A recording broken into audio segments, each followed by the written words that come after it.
স্বামী স্ত্রীর মধ্যে কেন অশান্তি হয়, ঝগড়া বিবাদ হয়। দেখা যায় সারাদিন কষ্ট করে স্বামী বাড়িতে আসে, তবুও সেই স্বামী একদিক ফিরে কেঁদে যারে যার হয়ে যায়। এদিকে সারাদিন বাড়িতে স্ত্রী কাজ করে, বাড়ির সব দায়িত্ব সে পালন করে, সে আর একদিক ফিরে কান্নাকাটি করতে থাকে। কেনই বা এমন হয়? স্বামী স্ত্রীর মধ্যে কেন ভুল বোঝাবুঝি হয়? এই গজলটা আপনারা শুনুন, আশা করছি আপনারা অনেক কিছু বুঝতে পারবেন। স্বামী বিবির ভালোবাসা পবিত্র বন্ধন, কেউ কারো আঘাতে যেন করে না ক্রন্দন। স্বামী বিবি বিবি স্বামী সবার থেকে আপন, প্রেমের সুতায় বাঁধা থাকবে অবুঝ দুটি মন। সোনার সোহাগ হবে তোমার সংসার ধরম, সুখের ঝর্ণা ধারায় বহে খোদারি রহম। স্বামীর সেবা বিবি কখনো করো না ক্ষণ, স্বামীর সেবা ফরজ বলে হলো রে গণ্য। স্বামীর প্রেমে রাত দিনে থাকো তাই মগ্ন, স্বামী হলো তোমার কাছে অমূল্য রত্ন। জান্নাতের জান্নাতের ঠিকানা তোমার স্বামীর দুই কদম, সেই স্বামীর মনে আঘাত কখনো দিও না মা বোন। স্বামী বিবির ভালোবাসা পবিত্র বন্ধন, কেউ কারো আঘাতে যেন করে না ক্রন্দন। অনেকেই ভাবতে পারে ও শুধু স্বামীদের ভালোবাসতে হবে, সেবা সব স্বামীদের করতে হবে, স্বামীরা কিছু করবে না। হুজুররা এসে শুধু বলে স্বামীর সেবা করো, গজল শিল্পীরা এসে বলে স্বামীর সেবা করো, সব ওনাকেই করতে হবে, উনি মনে হয় কিছু করবে না। তো ওনাদেরকেও বলা হচ্ছে, একটা পার্টে স্বামীদের বলা হবে, একটা পার্টে স্ত্রীদেরকে বলা হবে। স্বামীদের কি বলা হচ্ছে শুনুন। স্বামীর কাছে বিবি হলো অসীম নিয়ামত, সে বিবিকে স্বামী তুমি করো মহাব্বত। করো না হানি, করো না হানি ও গো স্বামী বিবির মর্যাদা, নারাজ হয়ে যাবে তখন নবী ও খোদা। বিবি তোমার, বিবি তোমার পূর্ণিমারি চাঁদ ফুলেরই মতন, অর্ধাঙ্গিনী বিবি তোমার হয় আধা জীবন। স্বামী বিবির ভালোবাসা পবিত্র বন্ধন, কেউ কারো আঘাতে যেন করে না ক্রন্দন। অনেক স্ত্রীরা আছে স্বামী একটু কালো বলে মন খারাপ, বান্ধবীদের সাথে বলে আর বলিস নে কপাল পুড়ে গেছে, বিয়ে হয়ে গেল কালো স্বামীর সাথে, নিয়ে যাব কিভাবে, সবার সামনে গিয়ে কিভাবে দাঁড়াবো। আর হবেই বা কেন, হবেই না বা কেন, যদি ছেলে দেখতে আসে, মানে মেয়ে দেখতে আসে ছেলেরা, মেয়ের থেকে মেয়ের মায়ের টেম্পার বেশি। ওরে আল্লাহ, আগে বলছে আগের দিন এসেছিল প্রাইমারি স্কুলের থেকে চাকরি করে, তা আমি দেবো না বলেছি, মেয়ে আমার ছোট, কেন হাই স্কুল হেডমাস্টার খুঁজছে, বুঝতে পারছেন? অথচ বাড়ি বসতে দেবে জামাইয়ের সে জায়গা নেই, এখন হাই স্কুলের হেডমাস্টার খুঁজছে। এমন করলে হবে না। শুধু অর্থ সম্পদ দেখে যদি মেয়ের বিয়ে দেন, সেই মেয়ের সাথে কি অঘটন ঘটতে পারে, ওই মেয়ের বিয়ের দিনে পিতার জানাজা গজলটা যখন বলবো তখন বুঝতে পারবেন যে শুধু চাকরিওয়ালা ধনী টাকা দেখে বিয়ে দিলে সেই মেয়ের শেষ পরিণতি কতটা ভয়ঙ্কর হতে পারে। সবাই এক নয়, ভালো মন্দ আছে, তার মধ্যে কিছু কিছু ক্ষেত্রে এমন ঘটনা ঘটে। তো কি ঘটে?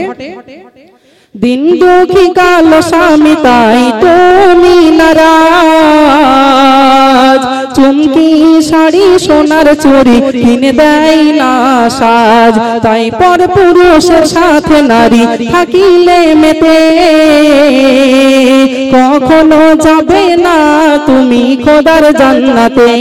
তোমার স্বামী, তোমার স্বামী অতি দামি, করো তাকে যতন, গরিব সহায় হলেও তোমার ৭,০০০ ধন। স্বামী বিবির ভালোবাসা পবিত্র বন্ধন, কেউ কারো আঘাতে যেন করো না ক্রন্দন।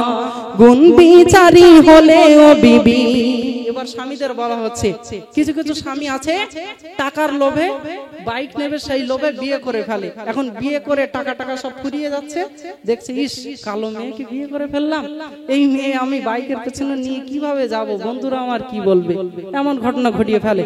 কিন্তু কবি লিখছেন, গুণ বিচারী হলে ও বিবি নয় দর্শনধারী, আকাম কুকাম করো স্বামী দেখলে সুন্দরী, পনের টাকায় পেলে ধোকা মনে হয় তোমার, তাই বিবির উপরে বারে বারে করো অত্যাচার, পণ নেওয়া নেওয়ার সুদ খাওয়া শরীয়তে হারাম, এই পণ প্রথায় কত মা বোন অকালে দেয় জান, স্বামী বিবির ভালোবাসা পবিত্র বন্ধন, কেউ কারো আঘাতে যেন করো না ক্রন্দন।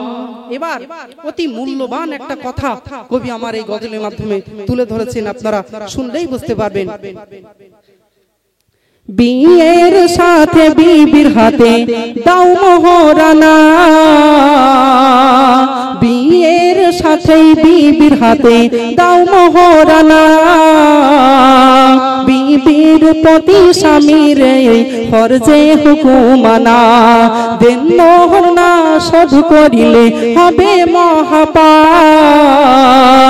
বিবি যদি দেন মোহর না করে তোমায় মাপ, হঠাৎ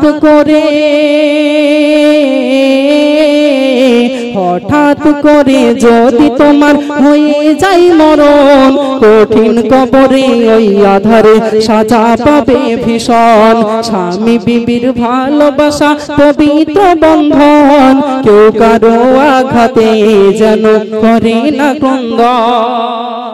বিয়ের সাথে সাথে দিন মোহর যেন আমরা শোধ করে দেই। কেন? হঠাৎ করে যদি মৃত্যু হয়ে যায় তাহলে সারাটা জীবন আপনার স্ত্রীর সাথে যে সঙ্গম করেছেন, সহবাস করেছেন, ইসলামের পরিভাষায় সেটা কিন্তু হারাম হয়ে যাবে, সেটা জিনার ভক্ত মানে অন্তর্ভুক্ত হয়ে যাবে। অনেক জায়গায় শোনা যায় ইন্তেকাল হয়ে গেছে, তখন জিজ্ঞাসা করা হচ্ছে যে মোহর ছাড়িয়েছিল তো, দেন মোহর দিয়েছিল, ভেতর থেকে চাচিমা বলে দিচ্ছে যে না, সে তো দিন মোহর তো দেয়নি, এখন কি হবে? হুজুরকে বলছে, হুজুর যাহাই করে একটু ম্যানেজ করে দেন। না, খবরদার না, যতই কষ্ট হোক দিন মোহরের টাকা বা যেটা ধার্য করবেন সেটা যেন আগে দিয়ে দেওয়া হয়। তারপরে ছন্দে দেখলেন বর্তমান সমাজে স্বামী স্ত্রীর তো কেমন অশান্তি, কেমন ভালোবাসা, কিন্তু নবীর জামানায় স্বামী স্ত্রীর মধ্যে আম্মা জান আয়েশা রাদিয়াল্লাহু তাআলার সাথে কেমন সম্পর্ক ছিল আমার নবী। কবি লিখছেন, স্বামী বিবির যদি মিষ্টি সম্পর্ক থাকে, শত অভাব থাকলেও তবু থাকে মহাসুখে, দয়ার নবী মেশওয়াক করে মায়েশার দিতেন, মায়েশা মেশওয়াক করে তার পথে ধুতেন, মায়েশার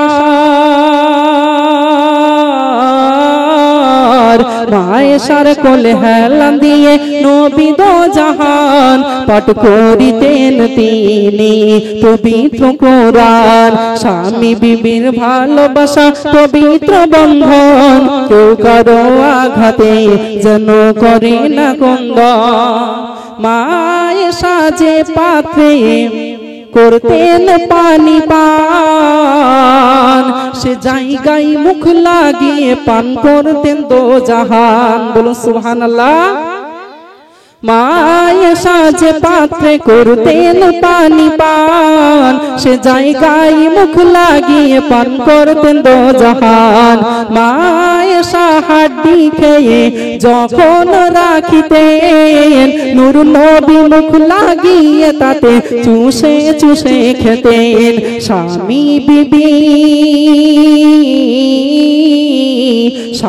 বিবি তাদের যদি থাকে প্রেমে মন, দুই জাহানে ধন্য তারা কয়েমে হান্নান, স্বামী বিবির ভালোবাসা পবিত্র বন্ধন, কেউ কারো আঘাতে যেন করে না ক্রন্দন। তাকবীর দাও, নারে তাকবীর, আরো জোরে দাও, নারে তাকবীর।